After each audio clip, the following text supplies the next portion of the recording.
दर्शकगण, श्रोतागण, भाइयों और बहनों, मातृशक्ति को नमन। चैनल 24+ न्यूज़ के खास, विशेष, मनमोहक, गति देने वाला, दिशा देने वाला, अच्छा संस्कार देने वाला पुनरुत्थान कार्यक्रम में आप सभी का हार्दिक स्वागत है, अभिनंदन है, सत्कार है। पुनरुत्थान का अर्थ होता है पुनर्जागरण, अवनति से उन्नति की ओर जाना, गिर कर के उठना। हमारी भारतीय संस्कृति के जो मूल्य गिर गए हैं उनकी पुनर्स्थापना करना।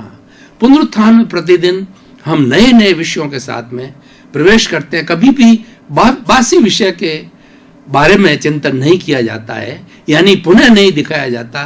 रोज नए नए एपिसोड्स दिखाए जाते हैं, क्योंकि इस कार्यक्रम के अंदर रोज नए विषय प्रस्तुत किए जाते हैं। इसी क्रम में आज का हमारा विषय एक सामाजिक बुराई से संबंधित है। आज हमारा विषय है भ्रूण हत्या महापाप। भाई और बहनों, दर्शकगण, श्रोतागण, दो शब्द है भ्रूण हत्या और महापाप।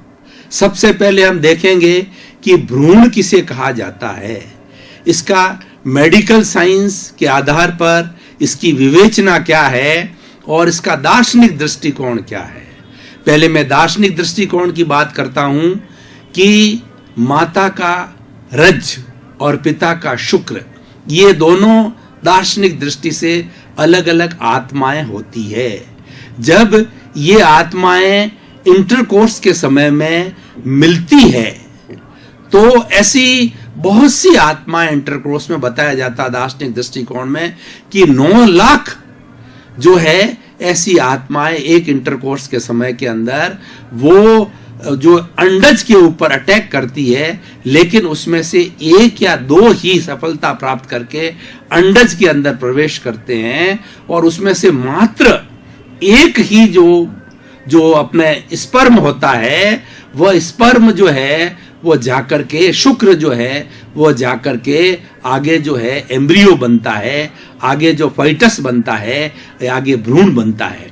तो ये दोनों अंडज और ये शुक्र, स्पर्म जो पिता का है और अंडज माता का है, मादा है, और ये जो दूसरा जो है मेल और फीमेल है, जब ये आपस के अंदर दोनों आत्माएं मिलती है तो दोनों मर जाती है और मर करके तीसरी आत्मा जो है एम्ब्रियो के रूप के अंदर, भ्रूण के रूप के अंदर जो है फोइटस के रूप के अंदर वो जन्म लेती है और धीरे धीरे वो मादा के गर्भ के अंदर विकसित होती है और विकसित होते होते होते 9 महीने के बाद में वही फोइटस, वही भ्रूण या वही एम्ब्रियो जो जाकर के जो है वो एक बच्चे का रूप धारण करता है।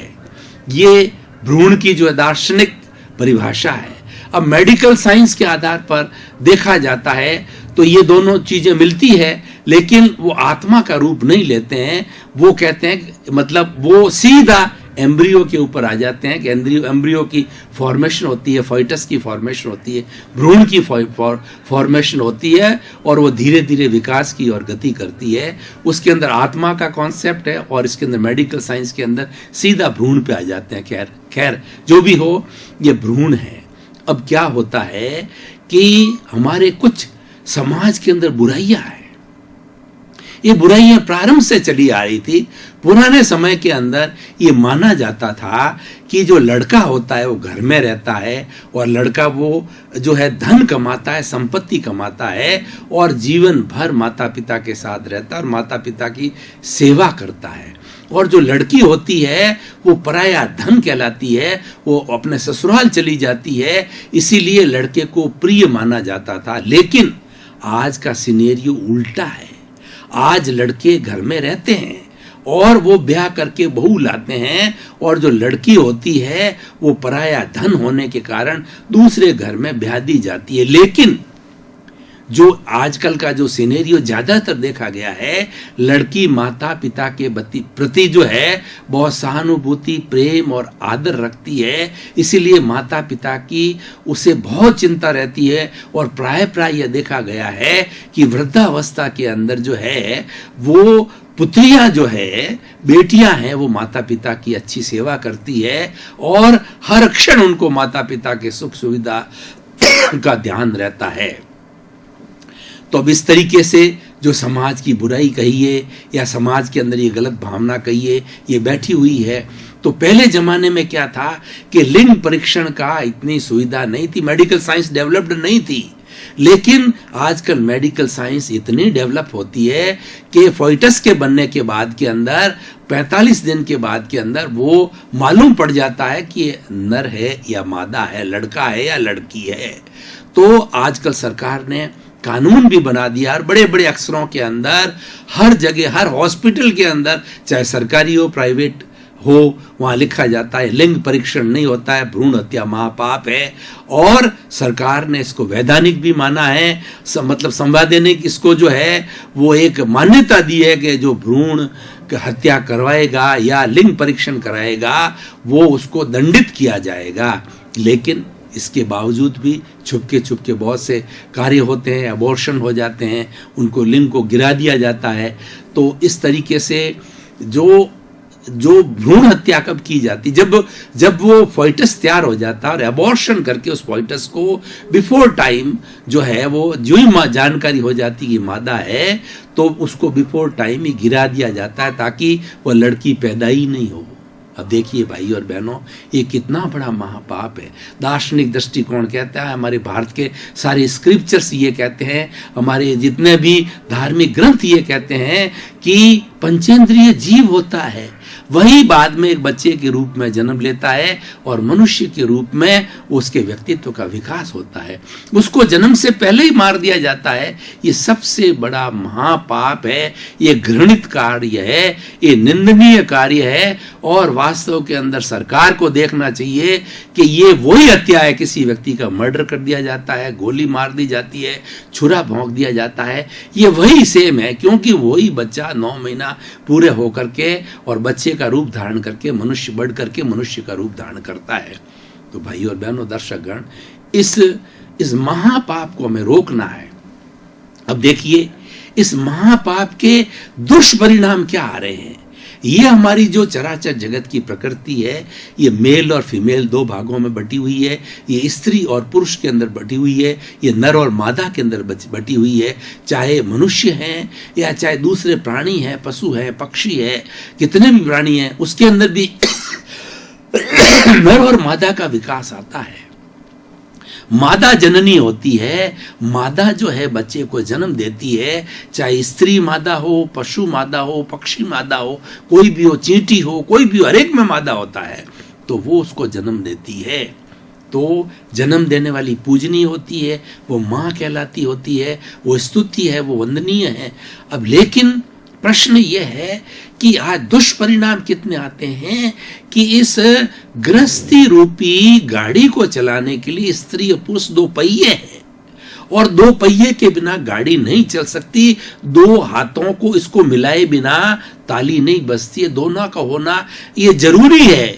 इन 2 के बिना सृष्टि नहीं चलती है, इन 2 के बिना सृष्टि बनती नहीं है, सृष्टि बढ़ती नहीं है और कोई कार्य नहीं होता है। और धार्मिक ग्रंथों में तो यहां तक कहा गया है कि शादीशुदा स्त्री पुरुष के बिना जो है कोई भी धार्मिक मांगलिक कार्य जो है वो किया भी नहीं जाता। यानी हमारी जो भारत की जो पारिवारिक व्यवस्था है, शादी की व्यवस्था, उसको वैधानिक सामाजिक रूप से मान्यता दी गई। धार्मिक दृष्टि से, राजनीतिक दृष्टि से, पारिवारिक दृष्टि से, व्यक्तिगत दृष्टि से इसको मान्यता प्राप्त है। हमारा जो स्वाधार संतोष, एक स्त्री के साथ में संतोष करना, एक पुरुष के साथ संतोष करना, इसको संवैधानिक रूप से जो है मान्यता दी गई और एक अच्छा सिस्टम है, एक अच्छी व्यवस्था है। तो अब देखिए कि जब भ्रूण गिरा दिए जाते हैं मादा के, तो कैसा असंतुलन पैदा होता है कि धीरे धीरे आज मादा की संख्या घटती जा रही है। आज पूरे हिंदुस्तान के अंदर मनुष्यों को देखें तो लड़के और लड़कियों का जो रेशियो देखें, स्त्री और पुरुषों का रेशियो देखें, तो वो 45 और 55% तो पुरुष है और 45% जो है स्त्री आ गई। तो इस असंतुलन से क्या होता है कि लड़के बड़े हो जाते हैं, हैं, कंवारे रहते हैं, शादी के लिए लड़कियां नहीं मिलती उनको, क्योंकि ये जो है कार्य किसने किया? ये घृणित कार्य मानव जाति ने किया, स्वयं ने किया। दुष्परिणाम जो है वो स्वयं ही भुगते हैं। बहुत से घरों के अंदर 30-30, 35-35 साल के लड़के हैं, वो कंवारे बैठे हैं, क्योंकि लड़कियों की कमी है। हर समाज के अंदर, पूरे देश के अंदर लड़कियों की कमी होती जा रही। उसका मुख्य रूप से कारण जो है ये भ्रूण हत्या है। और इस भ्रूण हत्या के बारे के अंदर सरकार, एनजीओ, बड़े बड़े आचार्य, बड़े बड़े धार्मिक लोग, चिंतक लोग, सभी ये चिंता जता रहे हैं कि ये कुकृत्य है, ये महापाप है, इसको रोका जाना चाहिए, परंतु ये रुक नहीं रहा है। और सबसे बड़ा नहीं रुकने का कारण है कि इसके अंदर स्त्री ज्यादा जिम्मेवार है, जो एबॉर्शन कराती है, जो भ्रूण को गिराती है, और डॉक्टर के पास के अंदर जो असंवैधानिक रूप से जो है, इलीगल रूप से जो परीक्षण कराती है, उसमें भी स्त्री साथ होती है। यानी ये माना गया है सर्वे के बाद के अंदर कि भ्रूण हत्या के अंदर ज्यादातर रोल, योगदान स्त्री का ही है। दर्शकगण, श्रोतागण, भाई और बहनों, हम काफी गहन चिंतन के अंदर चले गए थे। अब हम थोड़े समय के लिए ब्रेक ले रहे हैं। ब्रेक के बाद पुनः हाजिर होंगे, ताकि कि जो है हमारी जो है जागरूकता बढ़ जाए।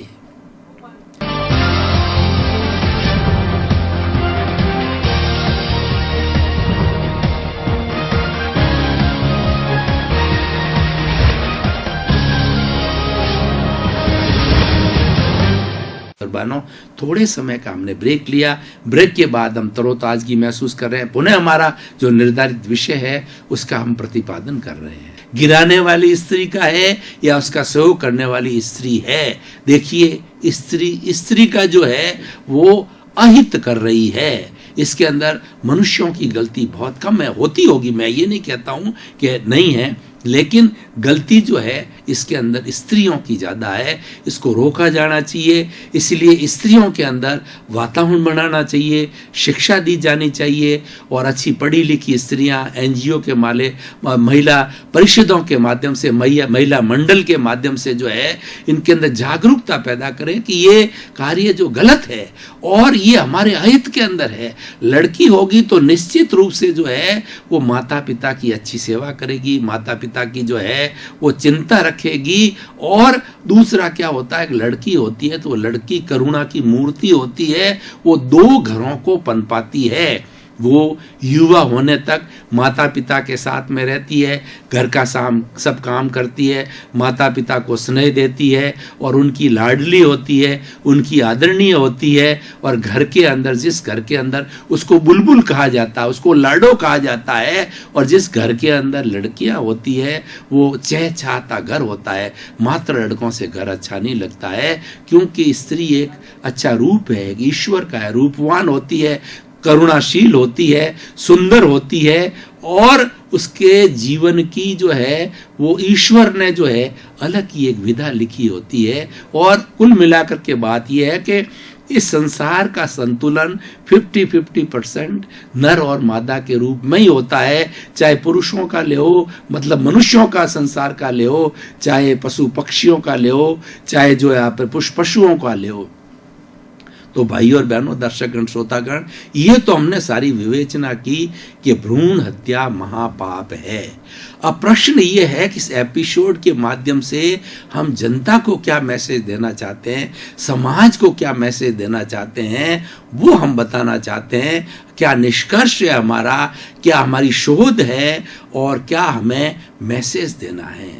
भाई और बहनों, दर्शकगण, श्रोतागण, ये हमने मान लिया कि ये महापाप है, ये कृतज्ञता है, और ये एक ऐसा कसूर है जो कि हमें नरक गति के अंदर ले जाता, क्योंकि ये पंचेंद्रिय प्राणी की हिंसा है। जब सभी दृष्टियों से देखा जाता है कि ये पाप है, घृणा का कार्य है, दंडित है, समाज के अंदर निंदनीय है, फिर भी हो रहा है। देखिए, समाज की ऐसी स्थिति है कि सभी तरीके से रोक लगा दी है, फिर भी छुपके असंवैधानिक रूप से बहुत से कार्य हो रहे हैं। जैसे कि हमारा नशे की बात को कहें, वो भी इसी तरीके से नशा के ऊपर कई प्रांतों ने, सरकारों ने रोक लगा दी है, बीड़ी, सिगरेट, गुटखा, शराब पर, लेकिन फिर भी ऊंचे दामों के ऊपर, 2 नंबर के ऊपर, असंवैधानिक रूप से, इलीगल रूप से वो बिक्री यूं की हो रही है, ये तो अब सब जनता का मामला, कुछ नहीं किया जा सकता है। अब प्रश्न ये है कि हमें एक सोच को डेवलप करना है। इस हम सोच को कैसे डेवलप करेंगे? इस सोच को डेवलप करने के लिए हमें जनता के बीच में जाना पड़ेगा।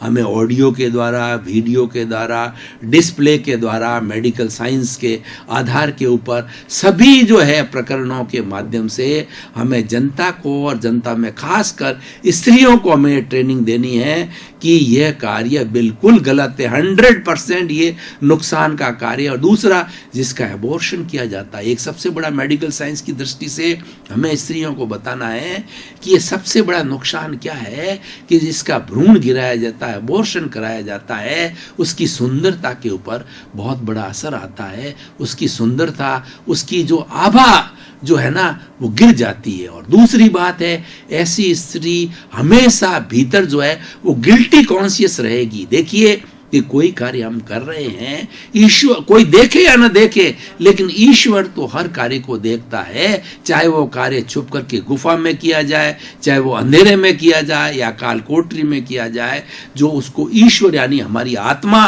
जो है वो उसको देखती है, और उसका दंड जो है वो अशुभ कर्मों के रूप के अंदर हमें मिलता है।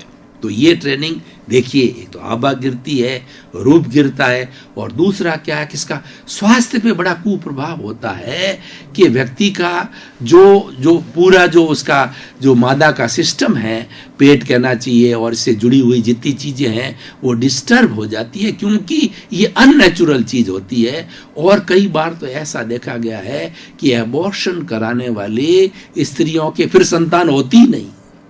देखिए, ईश्वर भी दंड देता है कि तुमने ऐसा घृणित कार्य किया है, तो तुम्हें संतान के सुख से वंचित किया जाता है, क्योंकि पाप का घड़ा हमेशा भरता है और पुण्य का घड़ा होता है वो बहुत ही लाभान्वित करता है, खुद को करता है, समाज को करता है।